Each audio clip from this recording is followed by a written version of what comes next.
is always tough to pump the brakes when your favorite team has what you think is at least a halfway solid draft. And I think the Vikings really did do their due diligence on a lot of players.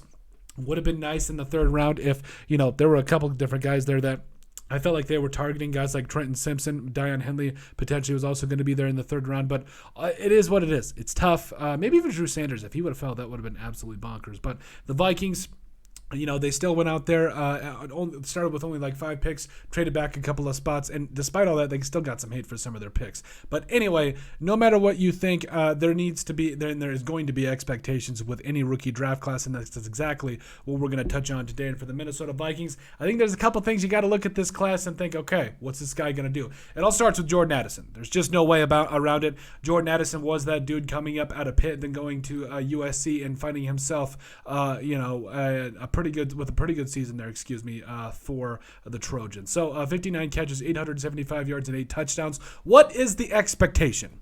Well, I think he's going to be a solid number 2. I honestly think that he should be that 70 to 100 catch guy in his rookie year, 1,000-yard season. Definitely not out of the realm of possibility. That 5 to 10 touchdowns. I really do think, especially after what we saw with him do at Pitt, I do think that he's going to be the Robin to Justin Jefferson's Batman. He's going to be that dude that can come and play the outside and the inside. KJ Osborne's there, TJ Hawkinson. I mean, the weapons just keep coming for days. I'm excited about Jalen Naylor. Maybe we can still get something out of Jalen Reagor. Maybe. But overall, you're really excited about Jordan Addison. He's that dude that's going to back up Justin Jefferson. He's going to be that number 2. Yes, defenses will really literally have to pick on who is going to beat them. So that's kind of a tough thing. For expectations, like I said, he's going to be an immediate contributor. And yes, he should be an immediate upgrade over Adam Thielen over this last season. Pains me to say it. I've loved Adam Thielen for a while now, but he definitely is going to be that guy that's going to get the time of the day and I think get more passes thrown his way. And I think he's going to be able to provide more value than Adam Thielen did last year. Then in the third round, yes, Mekhi Blackmon that we had touched on, and this is the first time I'm realizing I spelled his name wrong. Great job, Colton. But hey, drafting USC teammates, you love to see it.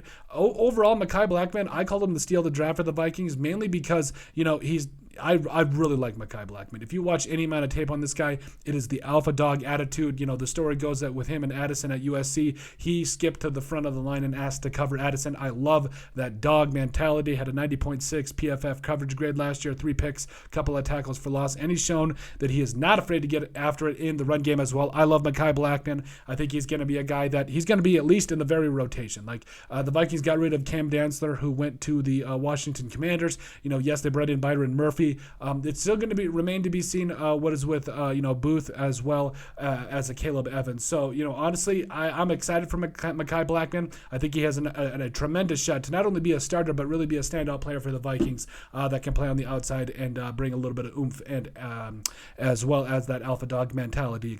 So I'm excited for Mekhi Blackmon. Maybe I think he could start by halfway to the point of the season, and I think he could be a huge upgrade for the Vikings and really give them that alpha dog mentality. So I would say, I think I could expect a couple of picks. Yes, I think quarterbacks, they're always going to pick on the rookie. That just seems to be the way it is right now, but I don't think he's going to have that tag on him for long. I think, honestly, he's going to play over his size and over his experience. He's going to be a solid player for the Vikings. And then also, yes, Jay Ward, the corner/safety coming out of LSU, 60 tackles, a pick, and a 55.2 PFF grade last year. I really like his versatility. I think this pick right here puts a guy like Cam Bynum on notice a little bit. Like Cam Bynum in his rookie year, fantastic. Last year came back and to be fair, Ed Donatel was not good as a play caller. Let's just call it that, what it is. Not aggressive in any way, and I really do think it left a lot of those corners and DBs out to dry. But Jay Ward's going to be that guy who's going to come in, I think, and have an opportunity to really get playing time, both as a safety and as a corner, maybe even in the slot too. We're going to see what he can do. But I do really like the pick here. I think the expectation for him is, hey, you might not see, most likely you're not going to see a lot of him throughout most of the season. But also, I do think you got to be prepared to see a guy that's versatile, looking to do a lot of different things. I don't think it's out of the realm of possibility to think this guy could end up with a pick or two during the season either, just like Mekhi Blackmon. And I think that the NFL offenses are going to be a little bit more afraid to take him on, or at least target his way a little bit later on down in the season, And then defensive tackle, Jaquelin Roy out of LSU. Hey, back-to-back, I love it. I love these back-to-back teammates being taken here. I also love Jaquelin Roy. Expectation for him, listen, you lost Dalvin Tomlinson. And guess who Jaquelin Roy was compared to? That's right, Delvin Tomlinson. So I don't think he's going to be a starter right away, but I would say after like week 6, week 7, I really think that Roy is going to be a guy that is not only in on the rotation, but he's a star athlete, or he's a plus athlete, when it comes to the passing game. You really like his strength at the point of attack, and also I think if he can develop a couple of other pass rush moves, watch out, baby, because Jaquelin Roy is going to be that dude. I think the expectation for him really is going to be a high-end starter by the end of the season. If he does not quite, rise that far towards his rookie season, I think by year 2 or 3 he could definitely be a guy that really is a plus athlete for the Vikings and is one of their better interior defensive linemen. And hey, we can try him out at the 5 tech on the outside, maybe have him running a wide 7, I don't know, but 5 tech, 3 tech, 0 tech, whatever. Jaquelin Roy, I'm really excited for him. Jaron Hall, what is the expectation? Now, last year for BYU, 31 touchdown passes, 6 interceptions. Also, I believe had 4 rushing touchdowns. So he's a guy that, like, when you watch him, and plus he was compared to Gardner Minshew. Can you name me a better guy to compare him to? Like, literally, he is a jackrabbit out there. He can run he's really quick. I'm not even gonna shortchange it. I believe he ran a 4.6 at the combine. Anyway, point is, obviously he's not going to start this year. Or at least you hope he doesn't. Here, quick knocking on wood. But I do think he's also going to be a guy that, quite honestly, you take a look at him and see what he can do. Maybe he does take Nick Mullen's spot and maybe shows out during the preseason time frame and all that during some of those games. I think he definitely shows out. He gets more of an opportunity, and you really want to see what he can do. Can he be that backup for Kirk Cousins? I definitely believe so. And then finally, it ends here with 7th-round pick Dwayne McBride. Dwayne McBride. I've called him Dwayne McBridge this entire draft season process, pre-draft season, excuse me. So I apologize, Dwayne. I will make sure that is McBride moving forward, because yes, he should he have a McDonald's sandwich named after him? Maybe the McBridge.